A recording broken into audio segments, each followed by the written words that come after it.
Cheki Wanugu. Wanugu baada ya kuiba ona anang'ang'ana kutoka, anajifinyilia. Wanugu, Wanugu. Pisha. Wanugu kaanguka chini. Angalia tu hiyo CCTV. Cheki Wanugu mwingine pale. Anajaribu tena kutoka. Anang'ang'ana kutoa back. Wanugu amefaulu. Hapa sasa ona, hapa ni wezi. Wezi wale wajinga wanakuiba tu TV. Wako na kifaa kingine kinatumika kuvunja padlock. Na huku ni utawala. Ona vile anatoka na TV. Naka pia Wanugu kako na girlfriend mahali kana fund. Anakaomba ya nywele. Anakunywa pia Viceroy.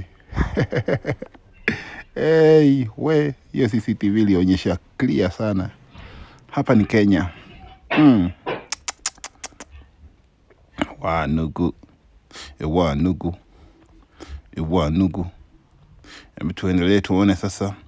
Tukitoka kwa hii CCTV ambayo ilionyesha wezi wakiiba chini ya sekunde 20, TV ilikuwa imeenda. Na wakapanda mpaka huko eneo la juu kwa gorofa. Wakaenda pia wakaibia watu wengine pia televisheni. Na kuondoka pole pole. Unaona? Ona huyo bila anavunja kuru. Wanugu amevunja yote. Ona bila anachomoa tu hiyo padlock. Kweli huyu ni mwizi. Baba ya mtu, boyfriend ya mtu, ati breadwinner. Ona tu hiyo breadwinner bila amewini hiyo. Akaondoka. Wanugu. Hapa Kenya tutaishi vipi? Endelea tu. Cheki akarudi. Akarudi tena sasa kumalizia. Kuingia ndani. Ndo huyo akajitoma ndani. Na hawezi ogopa kwamba anaweza kupatikana. Unajua kuna Wanugu wengine huko nje wanajaribu kuchunguza kuona kama watu wanakuja. Wanugu ameingia kule ndani amekimya. Alafu utaona style yenye ataweza kuchomoka pale na ile televisheni. Ama vitu zenye wameiba pale. Cheki amerudi pale breadwinner. Breadwinner amerudi. Wacha tuone.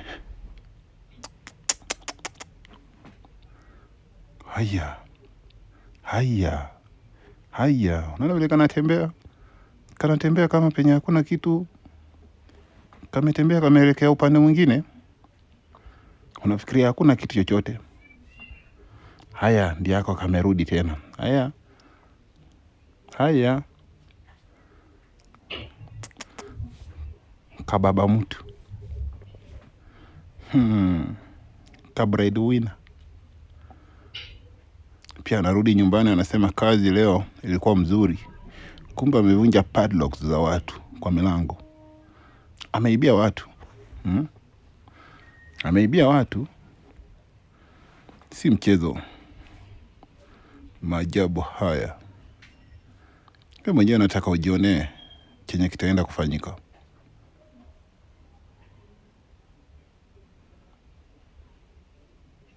Diako kamechomoka na mtungi ya gasi.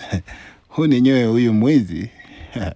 Wanugu kana iba mpaka mitungi ya gasi.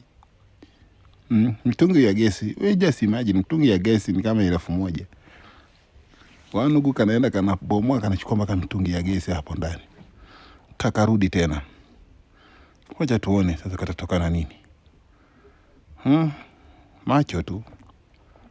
Weka macho wewe mwenyewe ujionee maajabu huko.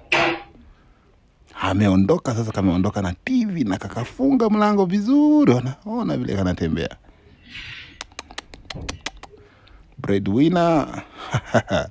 Hapo ni Kenya. Hebu tuelekee eneo lingine tena tuone Wanugu. Cheki hiyo Wanugu. Wanugu akachomoka. Bio.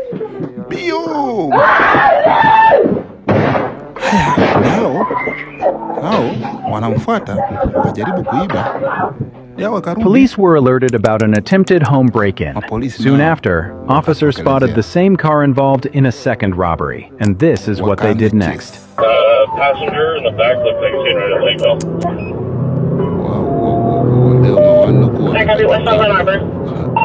Mambo si ya kawaida sasa. right? Pit is Hao sasa leo Mobilite. watakiona kamechomoka, kawana kengine kamechomoka, umbwa zote zimefuata breadwinner wao, wengine wametambalizwa, wamekamatwa.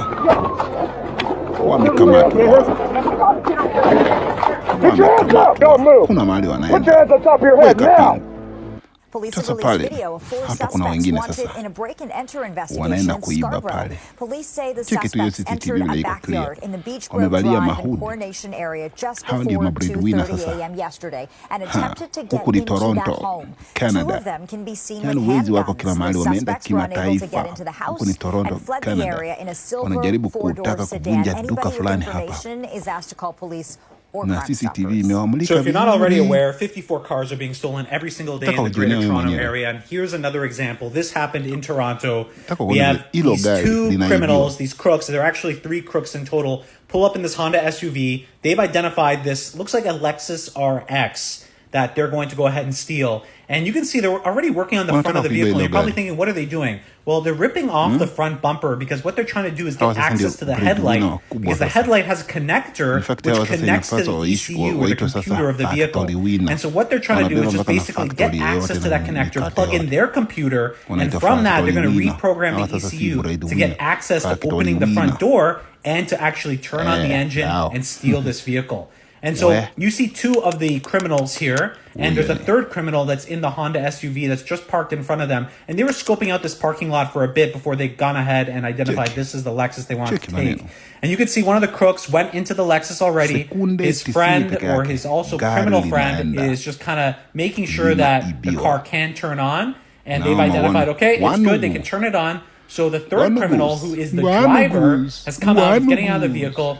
He's going to take control, get the other crook out of the vehicle. You can see he just moved it up a little bit. And then he's going to drive off with this Lexus. And you can see they basically stole this Lexus in under 1 minute 30 seconds. And this is what's happening across the entire GTA. We need to be way harder on these criminals.